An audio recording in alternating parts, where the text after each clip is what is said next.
भौतिकी फर्स्ट में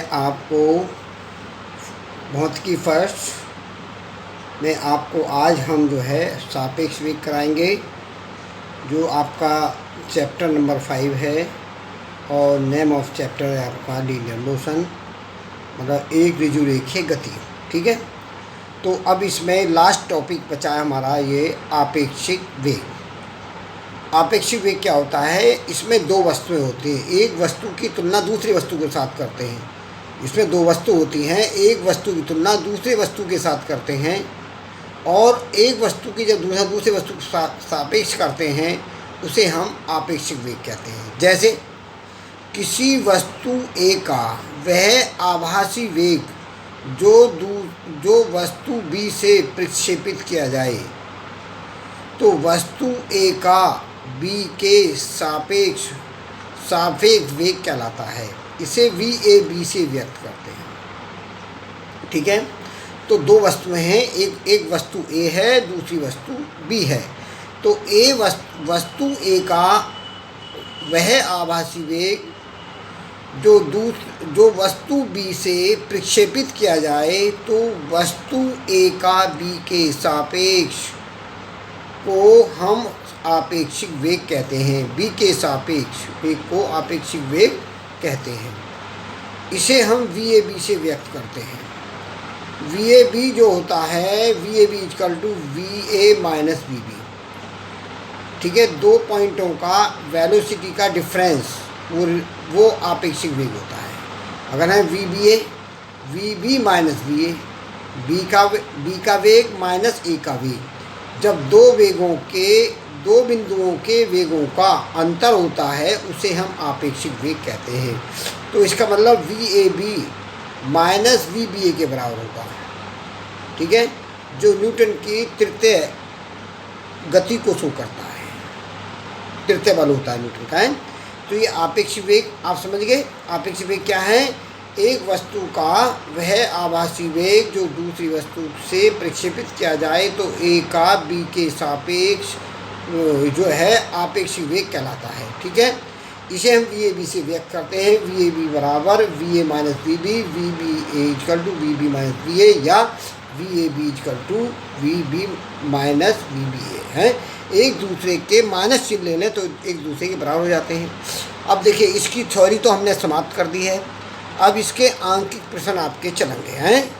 आंकिक प्रश्न कैसे चलेंगे कि जैसा पहला क्वेश्चन है, इसमें एक पिंड 20 मीटर व्यास के अर्धवृत्तीय पथ पर एक सिरे से चलना शुरू करता है और दूसरे सिरे पर पहुंच जाता है, तो वह दूरी और विस्थापन ज्ञात कीजिए। हैं, ज्ञात करो। तो अब हमें क्या दिया हुआ है? व्यास हमारा 20 मीटर है। व्यास की आधी जो होती है उसे कहते हैं त्रिज्या आर बराबर होते हैं d/2, व्यास की आधी। तो d का मान कितना हमारा 20/2, तो हमारा 10 आ गया। तो हमारा जो दूरी होगी, दूरी बराबर होता है परिधि जो हम दूरी चल रहे हैं, आधी दूरी चल रहे हैं, तो पाई आर। तो पाई गुणा आर, पाई का मान पाई को पाई रहने तो आर का मान रखो 10, पाई करो 10 गुणा, तो 10 पाई मीटर है। विस्थापन निकालना हो, विस्थापन जो होगा उसका व्यास के बराबर होगा। जितनी त्रिज्या एक तरफ चलेगा दूसरी तरफ भी त्रिज्या होगी, त्रिज्याओं का डबल जो होगा वो उसका विस्थापन कहलाएगा, वो 20 मीटर होगा। विस्थापन जो होगा उसके व्यास के बराबर होता है। ठीक है, ये आप तैयार कर लेंगे, आसान है, समझ में आ गया। इसके बाद आगे अब देखिए, नेक्स्ट क्वेश्चन है KMS का एक छात्र प्रारंभ में 3 मीटर पूर्व एवं 4 मीटर उत्तर दिशा में चलकर यात्रा पूर्ण करता है, तो छात्र द्वारा चली गई दूरी और विस्थापन ज्ञात कीजिए। संपूर्ण दूरी क्या है? अब हमने उत्तर दक्षिण पूर्व पश्चिम बना दिया है। तो हमारा पहले तो वो चलता है पूर्व दिशा में, तो 3 मीटर चला पूर्व दिशा में। उसके बाद वो चलता है उत्तर दिशा में, तो 4 मीटर उत्तर दिशा में चला। तो ये 3 मीटर और ये 4 मीटर, ये तो कहलाई दूरी। जो ओ से बी पर गया सीधा, पहले ओ से ए आया, ए से बी गया, ये तो दूरी हो गई। जब हम ओ से सीधे बी पर जाएंगे वो विस्थापन होगा। वो क्या होगा, विस्थापन। तो हमारी जो दूरी, संपूर्ण दूरी होगी ओ ए प्लस ए बी। ओ ए का मान 3 और ये 4, 4 3 कितने हो गए, 7 मीटर हो गई। अब हमें विस्थापन निकालना। विस्थापन हमने क्या बताया, जो इसका विकर्ण होगा, इसका वर्ग और इसका वर्ग के वर्ग का वर्गमूल है। तो ओ ए का वर्ग ओ बी जो हो गया हमारा, कैसे निकालेंगे ओ बी को, ओ ए का वर्ग ओ बी का वर्ग का स्क्वायर रूट। ओ बी का मान कितना, 3 का स्क्वायर, 4 का स्क्वायर, 3 3 9, 4 4 16, 16 9 25, 25 का वर्गमूल 5। ठीक है, इस तरीके से अब आप करेंगे क्वेश्चन नंबर नेक्स्ट क्वेश्चन में क्या दिया उसने, एक बस किसी दूरी के आधे भाग को 40 किलोमीटर प्रति घंटा और शेष भाग को 60 किलोमीटर प्रति घंटा में तय करती है, तो और से चाल होता है। कितना अच्छा क्वेश्चन है, ऐसा पेपर में आता है, इंपॉर्टेंट क्वेश्चन है। इससे जो पहला करा वो भी इंपॉर्टेंट क्वेश्चन है।